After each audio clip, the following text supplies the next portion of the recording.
அமாவாசை பௌர்ணமிக்கு ஏற்ப மாறும் கிணறு. 1200 ஆண்டு பழமையான கோவிலின் வேண்டுதல் நிறைவேற்றும் சந்திர தீர்த்தம். ஒரு கிணற்றில் இருக்கும் நீரின் அளவு சந்திரனின் வளர்ச்சி மற்றும் தேய்ச்சிக்கு ஏற்ப மாறுகிறது என்று சொன்னால் அதை பலரும் முதலில் நம்பவே மாட்டார்கள். ஆனால் தஞ்சாவூர் மாவட்டம் கும்பகோணம் அருகே உள்ள திருமாந்துறை அட்சயநாத சுவாமி திருக்கோவிலில் இருக்கும் சந்திர தீர்த்தம் குறித்து இன்றளவும் பக்தர்கள் உறுதியாக நம்பும் ஒரு அதிசயமான விஷயம் இதுதான். வளர்பிறை தொடங்கும் போது கிணற்றின் நீர்மட்டம் உயர்வதும், தேய்பிறை தொடங்கியதும் நீர்மட்டம் குறைவதும் பல ஆண்டுகளாக நடைபெற்று வருவதாக கூறப்படுவதால் இந்த ஆலயம் தற்பொழுது பலரது கவனத்தையும் ஈர்த்து வருகின்றது. தஞ்சாவூர் மாவட்டம் கும்பகோணம் அருகே அமைந்துள்ள திருமாந்துறை கிராமத்தில் யோகநாயகி சமேத அட்சயநாத சுவாமி திருக்கோவில் அமைந்துள்ளது. சுமார் 1200 ஆண்டுகளுக்கும் மேற்பட்ட பழமையான இந்த ஆலயம் சோழர்களின் கட்டிடக்கலைக்கு சிறந்த எடுத்துக்காட்டாக கருதப்படுகின்றது.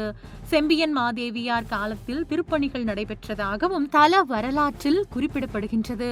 உயரமான ராஜகோபுரம், அமைதியான கோவில் வளாகம் மற்றும் பழமையான தீர்த்தம் ஆகியவை இந்த தளத்தின் தனிச்சிறப்புகளாக விளங்குகின்றன. இந்த ஆலயத்தில் உள்ள சந்திர தீர்த்தம் தான் அனைவரையும் வியப்பில் ஆழ்த்துகின்றது. பக்தர்களின் நம்பிக்கைப்படி வளர்பிறை தொடங்கியதும் கிணற்றின் நீர்மட்டம் நாளுக்கு நாள் உயர்ந்து பௌர்ணமி நாளில் அதிகபட்ச அளவை எட்டுகின்றது. அதன் பிறகு தேய்பிறை ஆரம்பித்தவுடன் நீர்மட்டம் படிப்படியாக குறைந்து அமாவாசை நாளில் மிகவும் குறைந்த நிலையில் காணப்படுகின்றது. பல தலைமுறைகளாக இந்த மாற்றத்தை கிராம மக்கள் கவனித்து வருவதாகவும் இதை நேரில் காணவே ஏராளமான பக்தர்கள் இந்த கோவிலுக்கு வருவதாகவும் கூறப்படுகின்றது. இந்த சந்திர தீர்த்தத்திற்கு தல புராணத்திலும் தனிச்சிறப்பு உண்டு. காலமா முனிவரும் நவகிரகங்களும் கடுமையான நோயால் பாதிக்கப்பட்ட போது சிவபெருமானை சரணடைந்ததாக புராணம் கூறுகின்றது.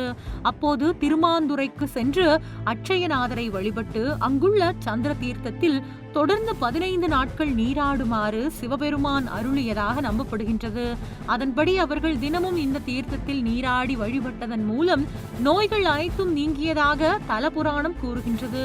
இதன் காரணமாக இந்த தீர்த்தம் நோய் தீர்க்கும் புனித தீர்த்தமாக பக்தர்களால் போற்றப்படுகின்றது. திருமாந்துறை அட்சயநாத சுவாமி கோவிலுக்கும் அருகிலுள்ள சூரியனார் கோவிலுக்கும் புராண தொடர்பு இருப்பதாகவும் நம்பப்படுகின்றது. காலமா முனிவரும் நவகிரகங்களும் சூரியனார் கோவில் பகுதியில் தங்கி தினமும் திருமாந்துறைக்கு வந்து அட்சயநாதரை வழிபட்டதாக ஐதீகம் கூறுகின்றது. வரலாறு, புராணம், பக்தி மற்றும் இயற்கை அதிசயம் என அனைத்தையும் ஒருங்கே தன்னகத்தே கொண்டிருக்கும் இந்த சந்திர தீர்த்தம் இன்றும் ஆயிரக்கணக்கான பக்தர்களின் நம்பிக்கையை தாங்கி நிற்கின்றது. உண்மையில் சந்திரனின் இயக்கத்திற்கும் இந்த கிணற்றின் நீர்மட்ட மாற்றத்திற்கும் தொடர்பு உள்ளதா என்பது ஆய்வுக்குரிய விஷயமாக இருந்தாலும் பக்தர்களை பொறுத்தவரை இது இறை அருளின் அடையாளம் என்ற நம்பிக்கை மட்டுமே மேலோங்கி நிற்கின்றது. இதனாலேயே நாளுக்கு நாள் இந்த புனித தலத்திற்கு வரும் பக்தர்களின் எண்ணிக்கையும் தொடர்ந்து அதிகரித்து வருகின்றது.